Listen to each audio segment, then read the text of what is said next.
Il faut savoir traiter l'information comme cela se doit. L'information juste, savoir la traiter, la donner dans un souci d'indépendance, de neutralité, de fiabilité et d'impartialité. Des normes déontologiques indispensables en période électorale. Ces professionnels des médias, premiers acteurs de diffusion de l'information, sont ici conviés à ces exercices. Il est très important de savoir et de noter qu'en période électorale, le travail des médias et des acteurs web est prédominant et prééminent sur les populations.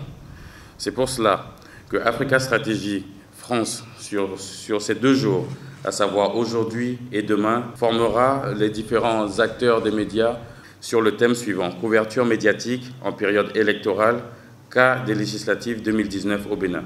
Un thème qui va permettre à ces hommes et femmes de revisiter les articles contenus dans le nouveau code électoral et de s'approprier le code de l'information et de la communication. Je vous exhorte en ces circonstances à vous retremper dans le contenu de ces différents textes, en posséder l'esprit et en maîtriser la lettre.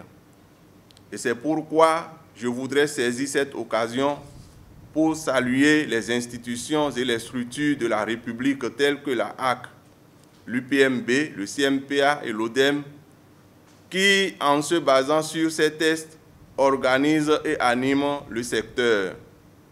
Cet arsenal nous permet d'envisager avec sérénité cette période électorale qui appelle à un exercice plus professionnel du métier. C'est pourquoi on ne saurait trop vous recommander de rester collé à cette disposition.